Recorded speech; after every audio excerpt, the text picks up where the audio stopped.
এমনকি নবী ইসলাম মাঝে মধ্যে তিনি এই শিশুর কান্না আওয়াজ যখন তিনি শুনেছেন, খুবই দ্রুত নামাজ শেষ করেছেন।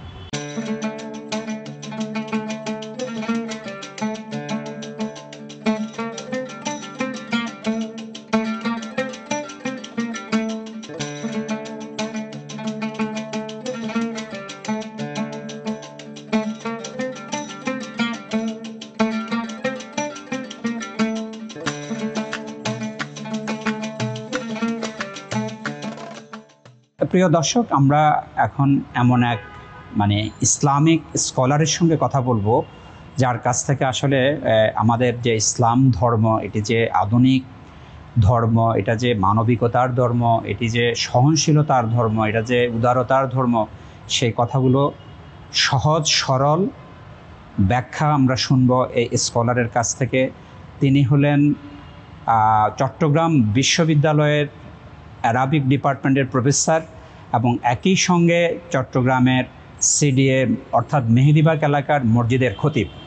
তার সম্পর্কে আমরা তার কাছ থেকে আরও কিছু তথ্য জেনে নেব। আসুন। আসসালামু আলাইকুম। ওয়ালাইকুম আসসালাম ওয়া রাহমাতুল্লাহি ওয়া বারাকাতুহু। কেমন আছেন? আমি ভালো, আপনি ভালো আছেন? আপনি তো শুনলাম যে পড়াশোনা দেশের বাইরে করেছেন, তো কোথায় আপনি পড়াশোনাটা করলেন সেটা যদি একটু বলেন আমাদেরকে। ধন্যবাদ আপনাকে। আমি আসলে মাদ্রাসার ছাত্র, আপনি জানেন ভালো করে। আমি মাদ্রাসা যেটা কামিল পরীক্ষা, ওইটা আমি আলমশাপাড়া আলিয়া মাদ্রাসা, যেটা আমাদের রাঙ্গুনিয়া এবং দেশে একটা শীর্ষস্থানীয় মাদ্রাসা, ওখান থেকে সর্বোচ্চ যেটা ডিগ্রি মাদ্রাসার কামিল, সেখান থেকে করলাম। এরপরে আমি কিংস সাউথ ইউনিভার্সিটি রিয়াদ, যেটা রিয়াদ বিশ্ববিদ্যালয় বলা হয়, সেখান থেকে Arabic language and Islamic culture. এরপর আবার চট্টগ্রাম বিশ্ববিদ্যালয় থেকে মাস্টার্স এবং এমফিল পিএইচডি চট্টগ্রাম বিশ্ববিদ্যালয় থেকে। আমাদের ধর্ম ইসলাম এ পর্যন্ত যত ধর্ম পৃথিবীতে আসছে সবচেয়ে আধুনিক, তো এই আধুনিক ধর্মের ব্যাপারটা যদি একটু বলেন। ইসলাম পূর্ণাঙ্গ জীবন বিধান, যেটা আমরা বলি Islam is the complete code of life. আল্লাহ তাআলা বলেছেন ইন্নাদ-দীন ইনদাল্লাহিল ইসলাম। ইসলাম হলো আল্লাহ তাআলার কাছে মনোনীত ধর্ম এবং ইসলাম সার্বজনীন ধর্ম, উদারতার ধর্ম এবং জ্ঞান বিজ্ঞানের ধর্ম, মানবিক ধর্ম, শান্তির ধর্ম। এবং ইসলাম কোনো ধরনের নাশকতা, জঙ্গিবাদ কিংবা সন্ত্রাস এগুলোকে কখনো প্রশ্রয় দেয় না। ইসলাম মানেই হলো শান্তি। আল্লাহ সুবহানাহু ওয়া তাআলার পক্ষ থেকে ইসলাম আসছে। ইসলাম আল্লাহ তাআলার যে 99টি নাম, তার মধ্যে একটি নাম হচ্ছে সালাম, শান্তি। এবং ইসলাম আমরা পেয়েছি নবী ইসলামের মাধ্যমে। ওনার নাম কি? রাহমাতুল লিল আলামিন। আল্লাহ তাআলা সমগ্র বিশ্বজগতের জন্য শান্তির প্রতীক করে আমি আপনাকে পাঠিয়েছি। এবং একজন মুসলিম, দেখুন আমরা যে 5 ওয়াক্ত নামাজ পড়ি, এই নামাজ শেষ করি একটা স্লোগান দিয়ে, আসসালামু আলাইকুম ওয়া রাহমাতুল্লাহ, তার মানে সকলের প্রতি শান্তি বর্ষিত। এমনকি একজন আরেকজনের সাথে যখন আমাদের দেখা হয়, আমরা কিভাবে বলি? আসসালামু আলাইকুম, আপনার প্রতি শান্তি বর্ষিত। তার মানে হচ্ছে ইসলাম শান্তির ধর্ম, ইসলাম মানবিক ধর্ম এবং ইসলাম বিজ্ঞান মনস্ক যেটা ধর্ম বলা।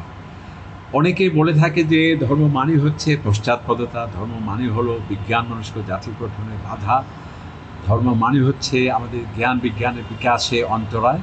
সেটি কিন্তু ইসলামের ক্ষেত্রে প্রযোজ্য নয়। বরং যত বেশি জ্ঞান বিজ্ঞান এগিয়ে যাবে, ইসলাম যে সত্য, কোরআন যে সত্য, আমার নবী যে সত্য, সেটি বিকশিত হবে। সেই জন্যে কারণ কি ইসলামের প্রথম স্লোগানই হচ্ছে, কোরআনের সর্বপ্রথম আয়াতটাই হলো ইকরা, বড়।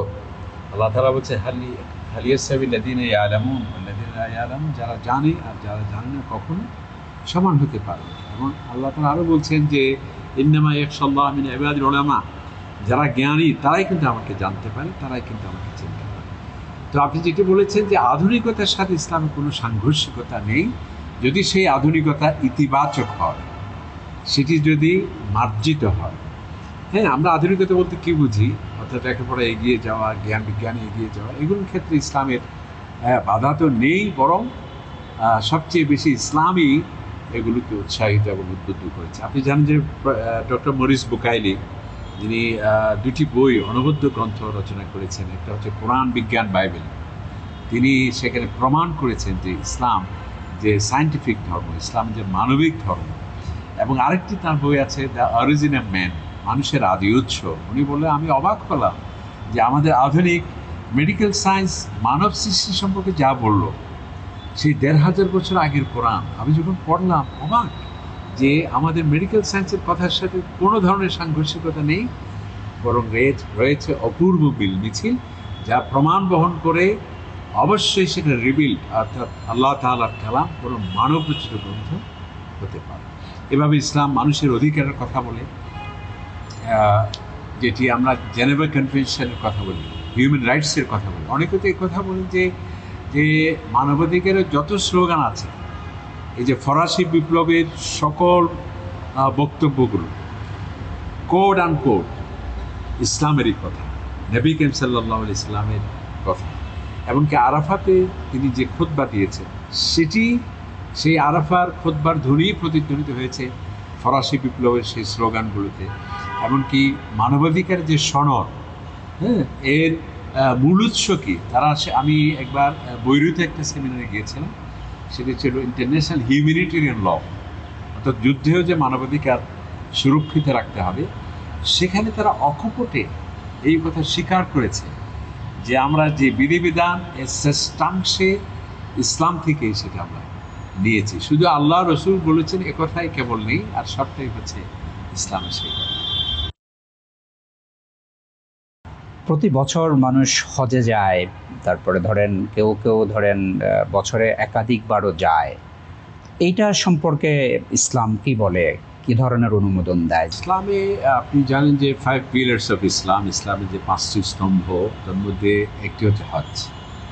এবং এই হজ অত্যন্ত গুরুত্বপূর্ণ ইসলামের একটি রুকন বা ইবাদত। এবং কোরআন কারীমে হজের নামে একটি সুনির্দিষ্ট সূরাও কিন্তু রয়েছে। এবং ইসলামের সর্বশেষ বিধান সেটা হচ্ছে হজ। এবং এই হজের পরেই নবী করিম সাল্লাল্লাহু আলাইহি ওয়াসাল্লাম আল্লাহ তাআলার ডাকে সাড়া দিয়ে পৃথিবী থেকে চলে গিয়েছেন। এবং এই হজ প্রত্যেক সক্ষম, আর্থিক সক্ষম, শারীরিক সক্ষম এবং পথের নিরাপত্তা আছে, তাকে জীবনে একবার অবশ্যই এই হজ পালন করতে হবে। হজ কিন্তু জীবনে একবারই কেবল ফরজ।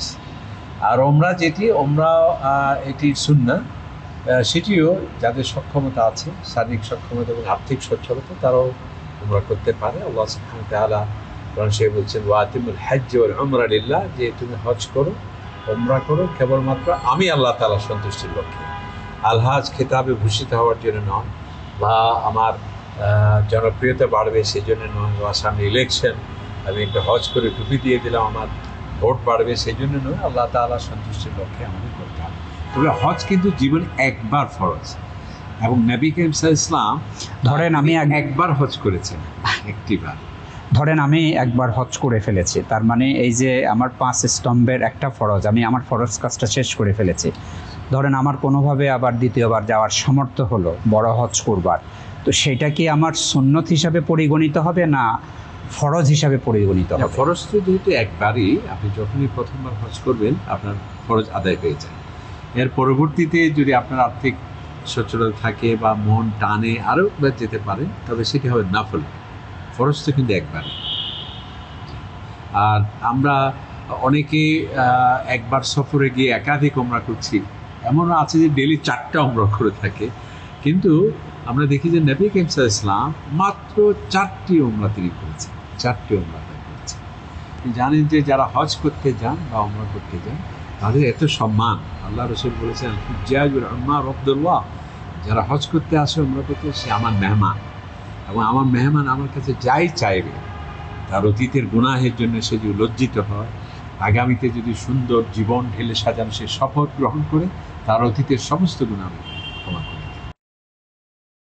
মক্কা মদিনা 2 জায়গাতেই আমরা নামাজ পড়েছি লক্ষ লক্ষ মানুষের সঙ্গে, কিন্তু দেখা যাচ্ছে যে সেখানে মোনাজাত যে হয় সেটা খুবই সংক্ষিপ্ত। আর আমাদের এখানে আমরা দেখি যে মোনাজাত হচ্ছে অনেকক্ষণ, দীর্ঘ লম্বা সময় ধরে হচ্ছে। এটা কি, মানে এটা আমাদের কাছে পরিষ্কার না, এটা যদি একটু বলেন আপনি। আচ্ছা, জি, আপনি যে প্রশ্ন করেছেন যে ফরজ নামাজের পর মোনাজাত করা হয় কিনা। ফরজের নামাজের পর মক্কা এবং মদিনায় বা মধ্যপ্রাচ্যের কোনো মসজিদে কিন্তু সামষ্টিক মোনাজাত করে না। তার মানে এই নয় যে নামাজের পরে দোয়া নেই বা মোনাজাত নেই, এটি একান্ত ব্যক্তিগত ব্যাপার। বরং নবী করিম সাল্লাল্লাহু আলাইহি ওয়াসাল্লাম ইরশাদ করেছেন যে ফরজ নামাজের পরপর কিন্তু দোয়া কবুল হওয়ার একটা গুরুত্বপূর্ণ সময়। সেই জন্য আপনি দেখবেন যে সৌদি আরবে হয়তো সামষ্টিক মোনাজাত না করলেও তারা ব্যক্তিগতভাবে অনেক লম্বা দোয়া করছে। তবে আমাদের দেশে প্রতি নামাজের পর এই সামষ্টিক দোয়াটা করা হয়, এটার কথাই হয়তো আপনি বলছেন। জি, আমাদের মনে হয় আমাদের দেশে আলেম ওলামারা এই ভেবে করেছেন যে হাদিসের যে দোয়াগুলো আছে, কোরআনের যে দোয়াগুলো আছে, জি। সাধারণ মানুষ হয়তো বা তারা পারবে না, এই জন্য তাদেরকে শিক্ষা দেওয়ার জন্য এই দোয়াটি হয়ে থাকে। তবে খেয়াল রাখতে হবে এই সামষ্টিক দোয়াটা নামাজের কোনো অংশ নয়, এবং কেউ যদি না করে যে তার নামাজ হবে না তেমনটিও নয়। যেই প্রশ্নটি আপনি করলেন যে আমাদের দেশে দেখা যায় নামাজ পড়লাম মাত্র 5 মিনিটে শেষ হলো বা 10 মিনিটে, মুনাজাত চলে প্রায় 1.5 ঘন্টা, এটি কিন্তু সঠিক না। আমরা মাঝে মধ্যে দেখি যে মাত্র 1 মিনিটে জানাজার নামাজ শেষ হয়ে গেল, এরপর মুনাজাত চললো প্রায় ঘন্টা, 1 ঘন্টা। এগুলো তো মানুষের জন্য কষ্টকর হয়ে যায়। এই জন্যে আসলে ইসলামে কোরআনে যা আছে, হাদিসে যা আছে, সেটি যদি আপনি পালন করেন সেখানে কোনো জটিলতা নেই, সেখানে কোনো কঠিন হয় প্রশ্ন আসতে পারে এরকম কোনো বিষয় নেই। আর যেখানে আমরা ঢুকে যাই, অর্থাৎ মানব সৃষ্ট কোনো বিষয় যদি আমরা সংযোজন বিয়োজন করি, সেখানেই নানা আপত্তি এবং নানা প্রশ্ন এসে যায়। আশা করি আপনি বিষয়টি ক্লিয়ার হয়েছে। অর্থাৎ আরেকটা জিনিস একটু আমার জানতে ইচ্ছে করে, সেটি হলো অনেকেই রুকুতে অনেক লম্বা সময় ধরে রুকুতে, সিজদাতে অনেক লম্বা সময়, এটির ব্যাখ্যা কিভাবে করবেন আপনি? জামাতে যখন জামাতে যখন মানে এটা আরেকটা চমৎকার প্রশ্ন করেছেন। নবী ইসলামের সময় হযরত মুআয ইবনে জাবাল সম্ভবত তিনি ইমাম ছিলেন একটা মসজিদে। তিনি ফজরের নামাজে খুবই লম্বা তেলাওয়াত করতেন। তখন ওই মসজিদের মুসাল্লিরা নবী ইসলামের কাছে অভিযোগ করলেন, ইয়া রাসূলুল্লাহ, আপনি যে ইমাম সাহেব আমাদেরকে দিয়েছেন খুবই সুন্দর তেলাওয়াত, তবে তার কেরাতটা এত লম্বা হয়, আমাদের খেতে যেতে মানে খামারে যেতে আমাদের দেরি হয়ে যায়। তখন আল্লাহ রসুল এই অভিযোগ শুনে তিনি খুবই অসন্তুষ্ট হলেন এবং ইমামকে তলব করলেন, বলে যে তুমি কেন ফজরের নামাজে লম্বা তেলাওয়াত করো? তুমি যদি একাকী হও তোমার যত ইচ্ছে লম্বা তেলাওয়াত তুমি করতে পারো, আর যদি তুমি নামাজের ইমামতি করো সংক্ষিপ্ত করবে, তোমার রুকু হবে সংক্ষিপ্ত, সেজদা হবে সংক্ষিপ্ত, তেলাওয়াত হবে সংক্ষিপ্ত। কারণ কি, এখানে অনেক অসুস্থ মানুষ আছে, অনেক নারীরা আছে তাদের সন্তানদেরকে ঘরে রেখে এসেছে, বা বর্তমানে দেখা যায় যে অনেক মানুষের অপারেশন হয়েছে, ওপেন হার্ট সার্জারি। এখন আমি যদি রুকুতে থাকি যদি 15 মিনিট, সেজদায় থাকে যদি 10 মিনিট, হয়তো বা যাদের শ্বাসকষ্ট আছে তাতে অসুবিধা হতে পারে।